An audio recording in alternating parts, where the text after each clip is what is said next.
మీరు సినిమాలకొస్తే 'ice cream 2' తర్వాత మీరు 'ఫిదానేనా' చేసింది? లేపోతే ఇంకా 'ఐస్ క్రీమ్ 2' తర్వాత చాలా సినిమాలు చేశాను.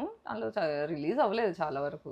ఎన్ని సినిమాలు చేసిండ్రు? ఒక 20, ఓ 30 30 చేసుంటారా? దాకా చేశా. అంటే 'ఫిదా' మూవీలో మీ క్యారెక్టరు బాగా hmm. Yeah! Friend character, yeah! Heroine Sai yeah! Pallavi friend character బాగా గుర్తింపు. యాహ్! కానీ 'ఫిదా' తర్వాత మూవీస్ అంత ఎక్కువ ఎక్కడ అంతగా కనిపించినట్టుగా అనిపియలేదు. ఆడ నుంచి కట్ చేసిర్రు. ఎందుకంటే 'ఫిదా' అయిపోంగానే నా ఫస్ట్ ఇంటర్వ్యూ పేలింది. ఆహాహా! అక్కడే మాట్లాడేసా. అంటే అందరూ ఏమంటారంటే ఇండస్ట్రీ నుంచి నువ్వు అవన్నీ మాట్లాడకుండా ఉండాల్సింది. మూసుకొని సినిమాలు చేయాల్సింది. అవసరమా నీ నోటిదీల కొద్దీ నువ్వు పోగొట్టుకున్నావు అంటే, ఇక అదే రెస్పెక్ట్ ఉంటే అంతే ఉంటుంది. I don't want to regret for what I spoke my truth. అదే. నా ట్రూత్‌కి రెస్పెక్ట్ దొరకని ప్రా మనుషుల దగ్గర నాకెందుకు? తర్వాత మీరు తర్వాత కూడా చేశారు సినిమాలు చేసినా కానీ. చెయ్యనని ఏం లేదు. ఆ! నన్ను అర్థం చేసుకొని ఇప్పుడు నేను ఒక నొప్పి గురించి, ఒక ఇంపార్టెంట్ విషయము అడ్రెస్ చేయాల్సిన విషయం గురించి మాట్లాడుతున్నప్పుడు దానికి ఎంపతి మీరు చూపించలేకపోతున్నారు అంటే, it's not my problem. It's the society that is lacking empathy to see. So, అది నా ప్రాబ్లమ్ గానే గాదు.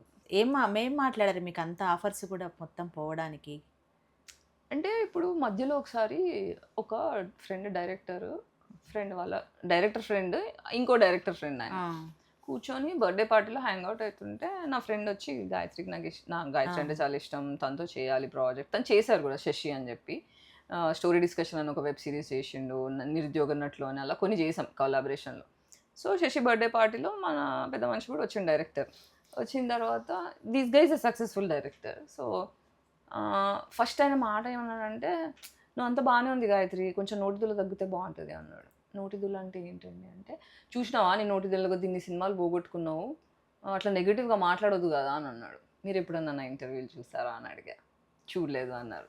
"మరెలా మీరు ఒపీనియన్ చెప్తారండి? మీరు నన్ను చదవలేదు. అసలు నేను ఏం మాట్లాడుతున్నానో కూడా తెలియకుండా తెలీదు. జస్ట్ థంబ్‌నెయిల్స్ ఇవన్నీ చూసి మీరు ఒక ఒపీనియన్‌కి వచ్చేసారు. అది నా తప్పెట్లయితది? I am what I yam.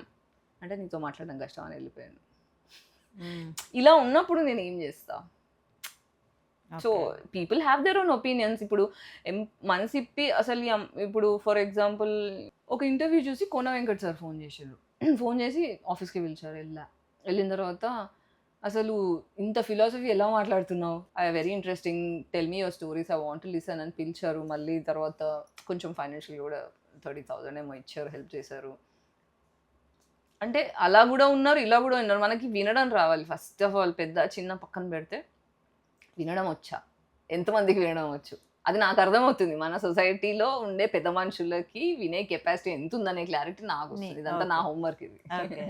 నేను వేరోళ్ళకి అర్థం అవ్వాలి అనే కంటే, నేను సొసైటీని అర్థం చేసుకోవడానికి నేను ఎక్కువ చేసుకుంటున్న హోంవర్క్ ఇది. మీరు 'బేబీ' సినిమా టైంలో కూడా హ్మ్. అంటే ఇది 'షిరీన్ కథ' అని చెప్పేసి అవును. తను చాలా అది చేసాడు. అవును. మీరు చేశారు అవును. యాక్చువల్‌గా. యాహ్! అంటే అసలు ఆ నేను కాంట్రోవర్సీ ఐ ఏంటి? విట్‌నెస్ అండి. నేను అక్కడ హ్మ్. ఉన్న మనిషిని కాబట్టి. హుహుహు. అంటే డైరెక్టర్ సాయి రాజేష్ గురించి బాగా మీరు అంటే ఒక వీడియోనే చేశారు. ఒక అవును. హాఫ్ అన్ ఒకటి కాదు అవర్ 2 వీడియో. చేసిన. నేను ఒక వీడియో చూసాను. హాఫ్ అన్ అవర్ వీడియో హ్మ్. అదంతా. తన కథ మొత్తం నిజమేనా? అది కొట్టేసాడు సాయి రాజేష్ ఆఫ్‌కోర్స్ అని? అందుకే గదా మాట్లాడుతుంది. యాక్చువల్‌గా ఏంటంటే 'కొబ్బరిమట్ట' సినిమా అయినన్ని రోజులు గూడా ఐ వాస్ నాట్ హ్యాపీ. ఇప్పుడు దాని గురించి ఎక్కువ డిస్కస్ చేయదలుచుకోలేదు గానీ, నేను చాలా స్ట్రగుల్ అయిన ప్రాజెక్ట్స్ అది. అంటే ఎందుకు ఒప్పుకున్నా ఇది just because I want to be an actor. సరే అయిపోతే బావుండు అనే సినిమా 'కొబ్బరిమట్ట.' మీరు చూస్తే సినిమాలో నేను లాస్ట్‌లో ఎండ్‌లో మాయమైపోతా. అసలు ఏమైంది ఈమె క్యారెక్టర్ అనుకోవాలి. అప్పుడే ఆహ్, గదా! మీ మీద ఒక అటాక్ లాంటిది జరిగింది. ఆ సినిమా ఆ టైంలోనేనా? రేప్ అటాక్ జరిగింది. ఆ టైంలోనే దట్ టైమ్. సో, ఇంకా ఇలా అయింది. దాని తర్వాత మీన్‌వైల్ ప్రాసెస్‌లో ఏంటంటే, షిరీన్ యాక్చువల్‌గా 'కొబ్బరిమట్ట'కు ముందు 'హృదయకాలం' సినిమా తీసిండు పెద్ద మనిషి. అవును. ఆ 'హృదయకాలం' సినిమా తీసిన టైంలో దానికి ట్రైలర్ కట్ చేయడం గానీ, ఎడిట్ చేయడం గానీ, ఇవన్నీ గూడా షిరీన్ యూజ్డ్ టు హెల్ప్. అట్లా సాయి రాజేష్ గారికి ఇద్దరు, ముగ్గురు హెల్ప్ చేశారు. అంటే వాళ్ళిప్పుడు అందరూ బయటికొచ్చి షిరీన్‌లాగా కేసేసి నాలాగా గట్టిగా మాట్లాడే ధైర్యం లేదు గాబట్టి, ఈ కేస్ గురించి నేను వీడియోలు చేసిన తర్వాత పెద్ద మనిషి వల్ల నా బాధితులందరూ వచ్చి నాతో ఇలా అయింది, నాతో ఇలా అయిందని నలుగురు చెప్పుకున్నారొచ్చి.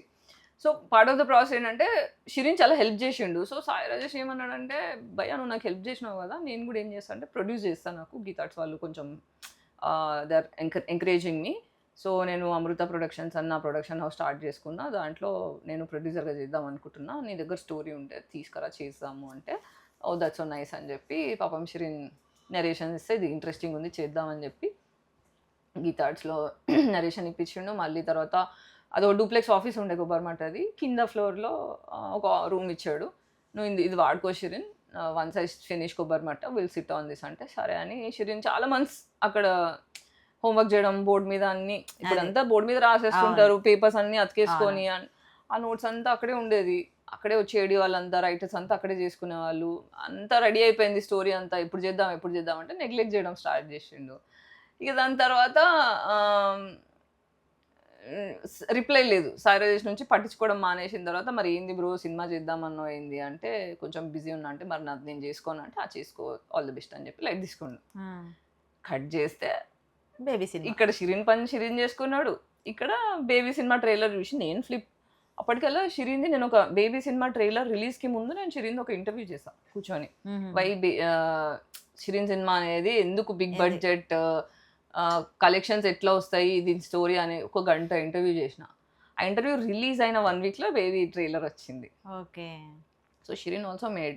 ఒక ఇండిపెండెంట్కి ఒక ప్రొడక్షన్ హౌస్ సపోర్ట్ లేకుండా ఒక ఇండిపెండెంట్ ఫిల్మ్ మేకర్ సినిమా తీయాలంటే చాలా కష్టం. అవును.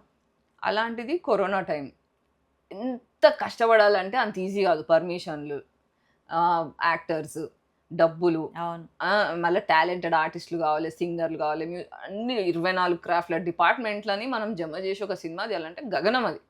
అవన్నీ హర్డిల్స్ని కష్టపడి అన్నీ చేస్తే ఒక్కసారి క్రెడిట్ లాగేసుకొని నీ సినిమాని లేపేసి ఇంకో సినిమా తీస్తే అది ఇట్స్ హార్డ్ నో. అక్కడ చూసాను అంటే ఇప్పుడు షిరిన్ స్ట్రగుల్ అవ్వడం చూసి డిప్రెషన్లోకి వెళ్ళిపోయాడు షిరిన్. ఇంత ఇట్స్ నాట్ ఈజీ ఒక సినిమా తీయాలంటే, ఇట్స్ మ్యాటర్ ఆఫ్ క్రోర్స్. ఇంత జరిగిన తర్వాత షిరిన్కి కాల్ చేసిన, ఏంటి షిరిన్ నీకు బాధేస్తుంది, I can understand what you're going through, this is very unfair అంటే, మాట్లాడదాం గాయత్రి చాలా సైలెంట్ అయిపోయాడు. సైలెంట్ అయిపోయి ఇదేంటి షిరిన్ నాకు ఇంకా, బికాజ్ షిరిన్ స్టోరీ రాసిన స్టార్టింగ్లో నేను తనతో బ్రెయిన్ స్టార్మింగ్ సెషన్స్లో కూర్చున్నాను రైటింగ్స్కి. తను నాతో ఆడిషన్స్ చేసిండు, అంటే ఈ క్యారెక్టర్ నీతో టెస్ట్ చేస్తా అని చెప్పి. అప్పుడు నాకు హెయిర్ కట్ కూడా ఉండేది, నాకు మళ్ళీ విగ్ పెట్టి స్కూల్ డ్రెస్ వేసి నాతోని షూట్ ఇవంతా చేశారు. ఈ అంత ఎఫర్ట్స్ దగ్గరుండి చూసినాను. ఓకే ఇంత చూసినా మనిషిని ఇట్లా అయిపోతుండు అని చెప్పి ఇంకో రోజు ఫోన్ చేసిన, కొన్ని 2-3 రోజులు ఆలోచించుకొని, షిరిన్ నీకు న్యాయం జరగాలి, యూ డిజర్వ్, ఓకే నీ కోసం నేను ఒక సపోర్ట్ అయితే ఉంటాను, నీవు ఏం జరిగింది లేదనేది నాకు తెలుసు. So at least I want to help you, నాకు if you want to fight this legally I will stand with you. నా సైడ్ నుంచి నేను ఏం కాంట్రిబ్యూట్ చేయగలుగుతానో because I'm the witness. So నువ్వు ఒకవేళ లీగల్ ఫైట్ చేస్తా అని డిసైడ్ అయితే count me in, because I will stand with you, because I know the scene అని చెప్పి నేను ఇంకా షిరిన్కి ఫోన్ చేస్తే ఒక 1 వీక్లోనేమో మొత్తం సైలెంట్ అయిపోయాడు. మొత్తం హోంవర్క్ చేసుకొని వీళ్ళ కాన్వర్జేషన్స్ ఏంటి అసలు ఏంటి మొత్తం అన్ని రీసెర్చ్ చేసుకొని ఒక బుక్ తయారు చేసుకొని then we started coming out. మొన్న కోర్టుకి వెళ్ళి ఒక 3 సార్లు వెళ్ళాం కోర్టుకి. ఇంకా నడుస్తుందా కేసు? టైం పడుతుంది but yeah it's going on. వెళ్ళి మొన్న నేను అది విట్నెస్ సాక్ష్యం చెప్పొచ్చా.